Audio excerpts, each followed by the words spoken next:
Hello everybody and welcome to another edition of Wrestlenomics Radio. I'm Brandon Thurston, broadcasting to you on demand from Buffalo, New York in the Black Rock neighborhood. Today is Sunday, March 24th. It is a cloudy 41 degrees Fahrenheit, 5 degrees Celsius for the international listeners. I'm here with my Wrestlenomics Radio coffee mug. And remember, you can always go to Wrestlenomics.com. No, you can't buy any merchandise there, not even the mug. You can't even see ads there. Not at Wrestlenomics.com, where it's all free. Think of it as the professional wrestling public library. It serves as a great starting point for any wrestling research you may be doing. I've been updating that in the last week. The Wrestlenomics Drive and the Legal Drive are now embedded right on the site. Links to a few other really informative spreadsheets, including one on New Japan attendance, courtesy of Evan, one on Ring of Honor attendance, courtesy of Lavi. Really, this site is just kind of serving for me as a quick links starting page for when I have to think about stuff or I have to find links. It's basically just a favorites toolbar in the form of a website. But I thought just maybe this might be useful to others as well. Added to the Wrestlenomics YouTube channel this week is a compilation of 3 different talks that Mookie and I had in 2018 about the employee independent contractor issue in pro wrestling, specifically around WWE. You can find that on our YouTube channel. But today, in a follow-up from last week, we'll talk a little bit more about Wrestlemania attendance. Becky Lynch is the top merchandise seller in WWE, what the capacity will be for WrestleMania 35 in New Jersey. But first, the World Wrestling Federation. World Wrestling Federation. One moment. World Wrestling Federation. One moment. World Wrestling Federation. WWE is moving its headquarters to another location, also in Stamford, Connecticut.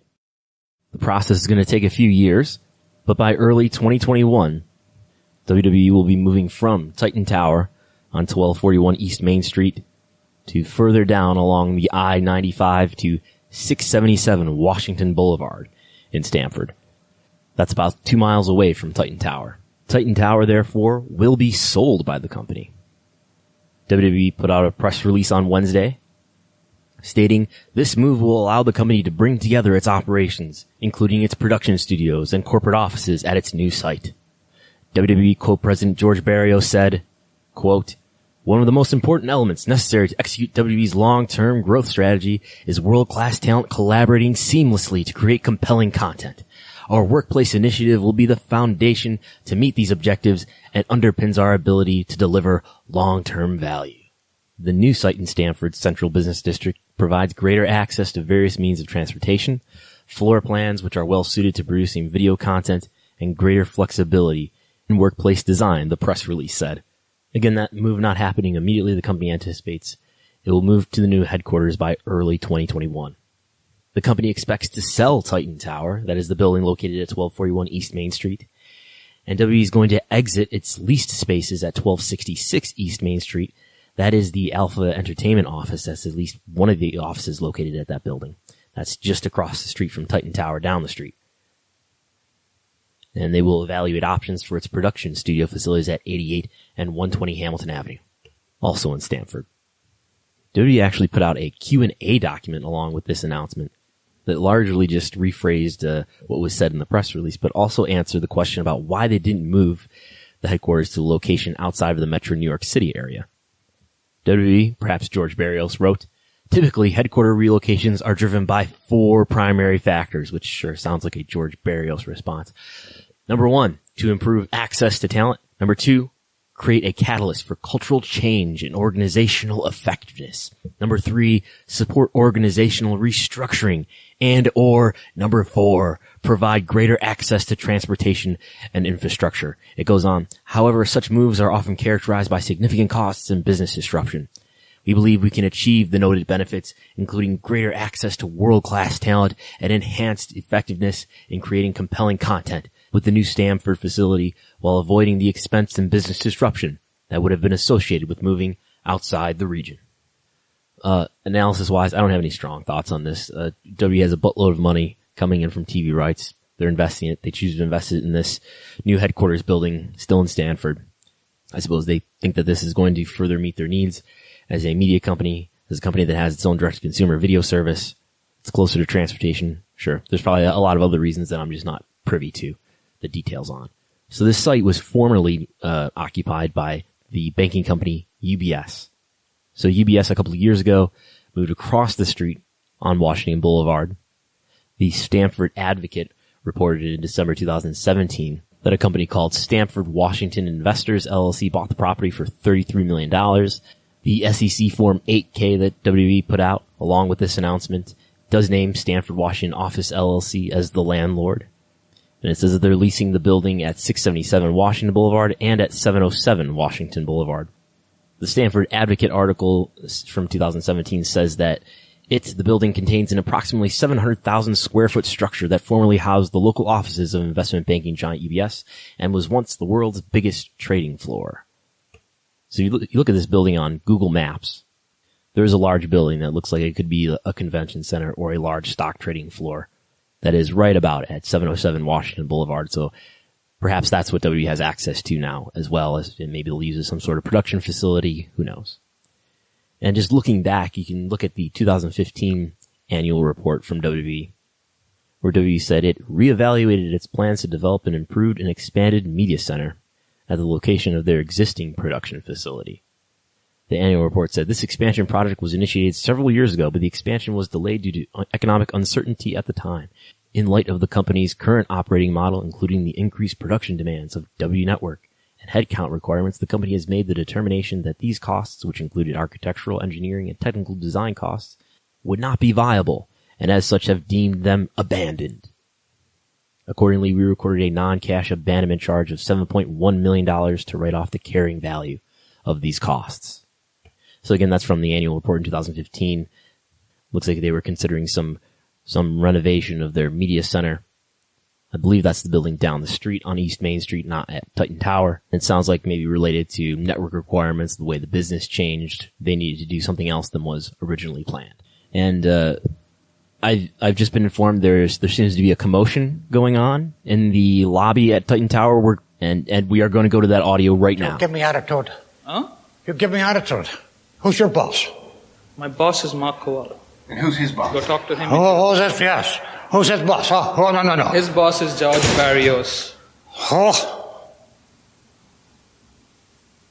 Go. I'm going to call the boss right now. Certainly some sort of commotion going on there with security. The Wrestlenomics team does have a broadcast journalist on the scene. We're going to go on with the program, but we will break in with any news as it comes. In other news, Sean Ross Sapp of Fightful.com mentioned on Twitter that Becky Lynch is WWE's top merchandise seller. And I have no way of knowing how true that is or not, but I find it believable. It's true that Google shopping data doesn't support that. But on the other hand, when you look at Google shopping data, people like Kane perform really well there. I think it's worth noting when you go to WWE Shop, that website, if you look at the drop-down menu, it may be some sort of self-fulfilling prophecy, but the top 8 faces they have up there are in this order: Roman Reigns, Seth Rollins, Finn Balor, all 4 members of the Undisputed Era in one square, followed by Becky Lynch, Alexa Bliss, Ronda Rousey, and Sasha Banks. The men are on the top row, the women are on the bottom row. In other news, WWE's business partner, the Kingdom of Saudi Arabia, has been authorizing since 2017 a team called the Saudi Rapid Intervention Group. No, that's not the name of a new professional wrestling stable, a secret campaign to silent dissenters, including operations related to surveillance, kidnapping, detention, and torture of Saudi citizens. This all a year before Jamal Khashoggi was killed in Istanbul, Turkey in October. This is a news story broken by the New York Times on March 17th. And WWE's next event, as part of a 10-year deal with the Saudi government, is reportedly scheduled for May the 3rd. And WWE made well over $53 million, by my calculation, related to 2 events, the Greatest Royal Rumble and Crown Jewel in 2018.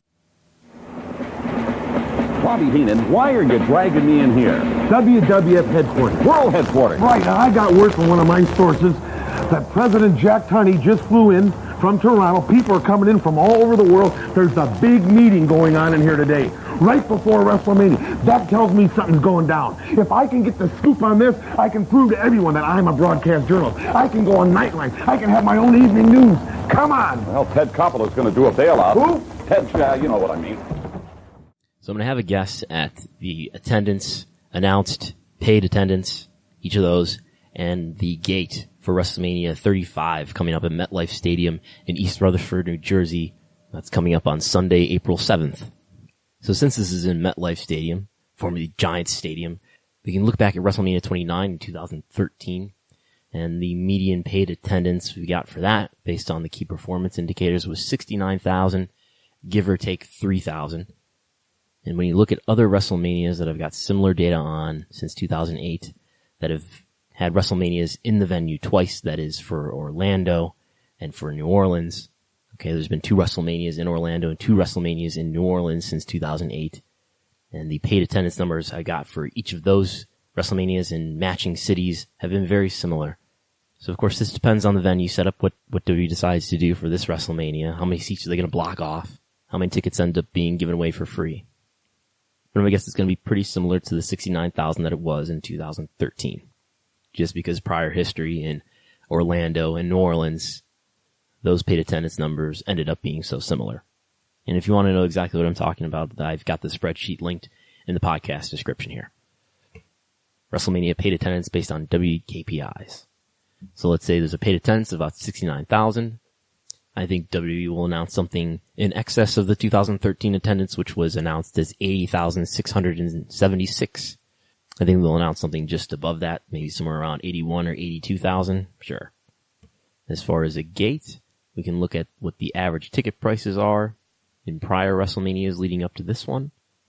Average ticket prices for last year's WrestleMania was somewhere around $235. The year before that in Orlando, somewhere around $223.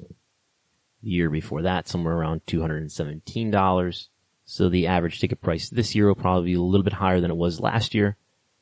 So if you've got about 69,000 paid, times at a minimum $235 per ticket on average, you end up with a gate of $16.2 million.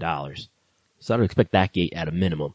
The all-time record for a WrestleMania gate, and for any professional wrestling show, even adjusted for inflation, that is a professional wrestling show that was not purchased by an autocratic dictatorial government. So that's excluding consideration of Saudi Arabia events in 2018. The gate record for a professional wrestling event is WrestleMania 32's gate of $17.3 million. Let's say, though, the average WrestleMania ticket price increases by about 5%, which is about the rate that it increased in 2018 over the prior year. That would put the average ticket price this year up to about $247. Multiply that by 69,000 paid, and you end up with a gate of about $17.1 million. So that would be just short of the WrestleMania 32 record. That's not adjusted for inflation. So the dollar in 2019 is probably worth a little bit less than it was in 2016. So either way, not considering inflation, I would be slightly surprised if WrestleMania 35 broke the all-time pro wrestling gate record that is currently held by WrestleMania 32. And after last week's discussion, I know there was some questions about other big attendances in WWE's history. And so there's only so much we know about that stuff. Of course, WWE only became a publicly traded company in October 1999. So I found what the Observer reported on that back in April of 2001. And I got information that Meltzer reported for 6 events. The big event in Toronto in August 1986, a paid attendance of about 61,000. About 69,000 announced.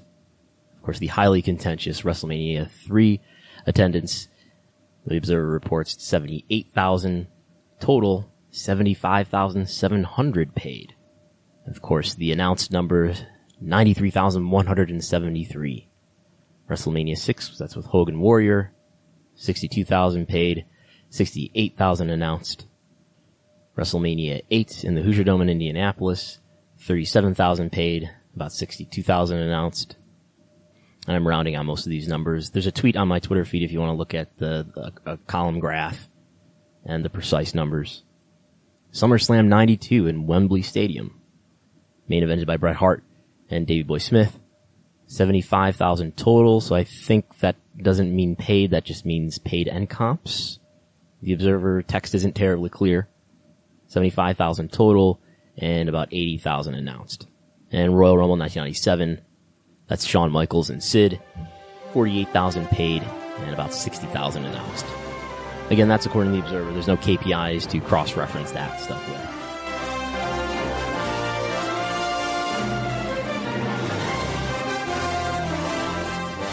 So last time we recorded, we talked about WrestleMania attendance, and I went through the years of 2008 to 2018 and looked at what WWE announced for its WrestleMania attendance and what the WWE's own key performance indicators indicate about what the paid attendance was, just based on doing the math with the averages that WWE provides, that is with WrestleMania and without WrestleMania for the quarter that WrestleMania took place in. And there's a tweet related to this with a graph that shows all this stuff visualized, the bar graph showing the paid attendance with some error bars showing what the range would be based on the math and based on the round numbers that are involved with the KPIs. And then red dots above them, above each column, showing what WWE announced as its attendance. So just after I got done recording that, the tweet got spread around a little bit more. Jim Cornette retweeted it. Some wrestling news sites actually picked up the story, even though this was not terribly new information. One of those news sites, as it turns out, took the graph, put its own watermark on it, posted a news story on it with the watermarked graph. I didn't come across this, but someone came across it and tweeted about it and tagged me in it, and I didn't really think much of it. It didn't really upset me that much or anything. I thought it was kind of funny, although, yeah, kind of plagiarism. But lots of people tweeted about this and were very defensive of me and said a lot of very nice things about me, and I appreciate that. And I was actually really surprised that my notifications kept blowing up as the hours went by, and people took their shots at the state that is professional wrestling news reporting on the internet. But I should add, several other news websites picked it up and credited me properly, and that's very nice too. I'm glad this information is out there, and it's information that's not based on some secret source. It's information that's just based on what's in WWE's own reporting and doing some pretty low-level math. And it's something that I'm caring about, especially lately, when I plug at the front here that you can go to Wrestlenomics.com and find all this data, all this information related to WrestleMania attendance and lots of other things. You know, it doesn't take a genius or a secret investigator or a journalist with lots of secret sources to figure this stuff out. The headline that I saw, I think on like 2 or 3 different news sites that picked up my tweet and the graph, they used the word reveal. 10 real WWE WrestleMania attendances revealed. As if they were veiled and then they were revealed. And I'd just like to emphasize that I didn't reveal these numbers. Again, all I did was do the math, do some research, and maybe putting the word reveal in the headline leads to more clicks, and that's part of the search engine optimization. But I think this sort of anecdote is just one example of something that's more troubling or even disturbing in wrestling media and in media at large. I find it frustrating that the economic situation that we're in, and this sort of relates to something that I talked about last week where George Barrios talked about how WWE's business model is all about getting time, which you could just say is it's all about getting attention. It's getting people to spend time with your product. There is a huge fight within the wider media world for eyeballs or attention or time. So that the object for any media creator, including those that report news, is less about delivering good content or delivering truthful content or useful content or informative content. More primarily because of the economic situation that we're in, it's about delivering content that makes people want to give it their attention.